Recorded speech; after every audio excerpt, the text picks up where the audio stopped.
appeal to us more, given that we are more aware of what we're purchasing and wanting to save more money and being cheaper, whatever, right? Yeah, I think that's a very interesting question, because marketing-wise, actually, I think there's been a huge paradigm shift from Generation X to Y. I mean, Generation X was all about, if I acquire these brands, I'm cool. Mm-hmm. I'm with it. But Generation Y is all about, I'm a unique individual. Mm-hmm. I want to be able to express myself. Yeah. And what are the brands out there that align with my opinion or my viewpoint of how I want to express myself? So that paradigm, I think marketing companies have caught on to that. Okay. It's no longer about, look how awesome of a brand we are, go get us. It's about, look, we want to be a part of who you are. Mm-hmm. And how can you make us fit into your life? And that interactive kind of marketing, so much more feedback from the consumer. Mm-hmm. What do you like? What do you not like? Knowing more about their life via social media. I mean, how many companies are on Facebook? So they know, so they never have to guess as to what the consumer is looking for, and hopefully they can anticipate. Yeah, well, you know what, that was great, and thank you very much. We're gonna have to go to break again. When we come back, we'll talk more about home buying. Thanks for watching.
Back to the show. Today we've been talking about the spending habits of Generation Y, and here with us today is Kamal Gupta and Anita Wingley. Thanks, guys. Thanks. All right, so Generation Y and home buying, right? This is a good discussion where really the Realtor.org says that Generation Y comprises the largest share of home buyers at 32%, which is really larger than baby boomers combined. Right.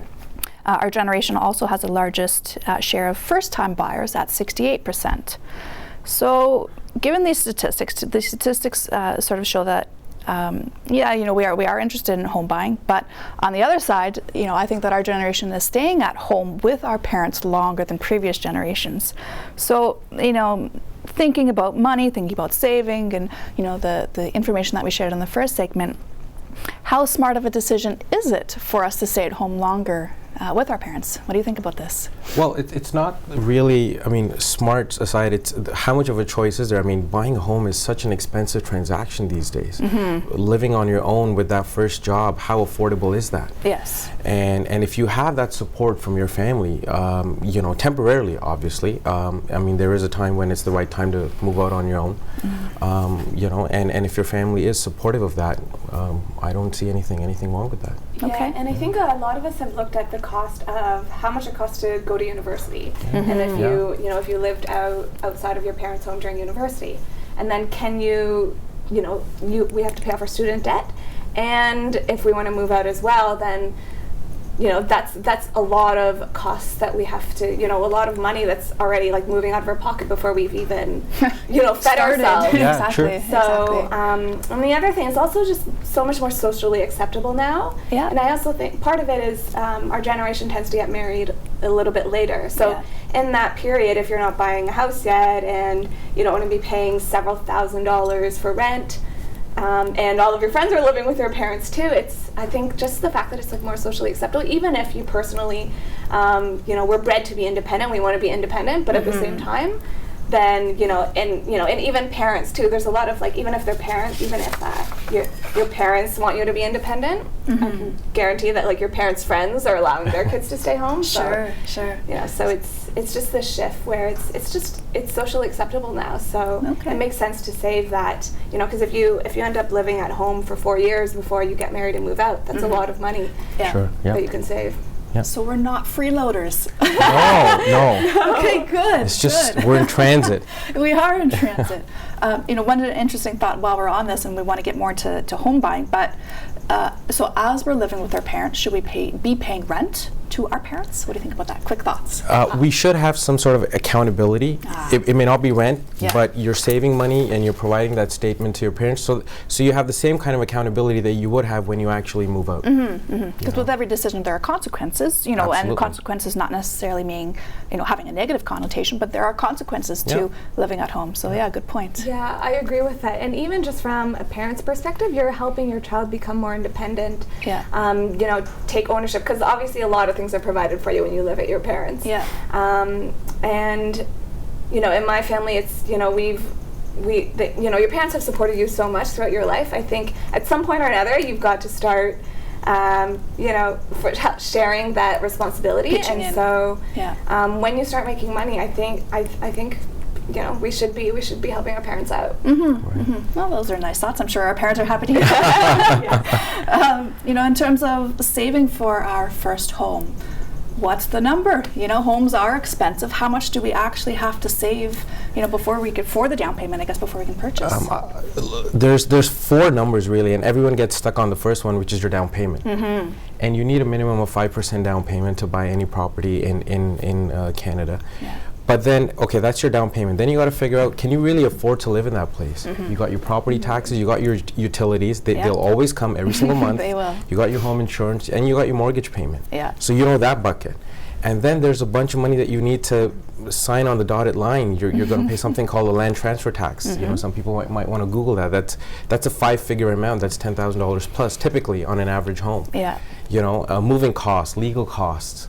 And then, is your house live-in ready? You own it, but do you have a bed? Yeah. And is the electricity working? Do you need to do upgrades? Is it a fixer-upper? And do you have the money to fix it? Yes. So I think all of those will make for a good buying decision, as opposed to just the down payment, which is stressed upon, obviously, but the other figures are important too. It's expensive, isn't it? It is very expensive. Cha-ching.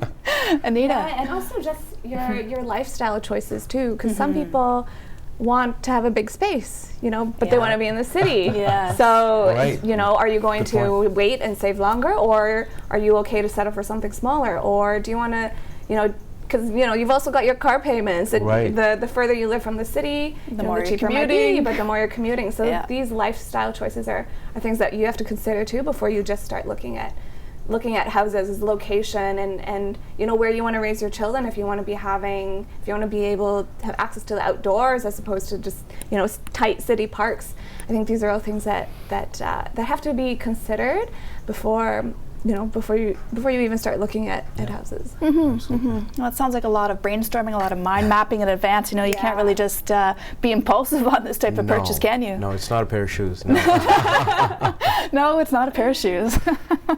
Well, there's eBay for shoes now. So along those lines, okay, home buying and saving for our first house. Quick thoughts in terms of the internet. How is the internet transforming how we purchase our home? One thought from each of you. To what Anita said, know what you want. Make a list of the things that are must-haves in your home, and then online you can go to MLS.ca and look up listings that meet your list of must-haves. And don't go looking at places which are awesome, but you can't afford. The listing can tell you that before you step out of your house to look at it physically. 2 words, Anita. Yeah, just like we're able to see and know so much more of what's out there, and that makes the process so much faster. Yeah. And so it helps to do that research before you even start looking, so Absolutely. we can start saving up Thank faster. you very much. Thanks for watching. That's all the time we have today. For more information on our guests and our show, please check out itsallmillennial.tv. Stay tuned.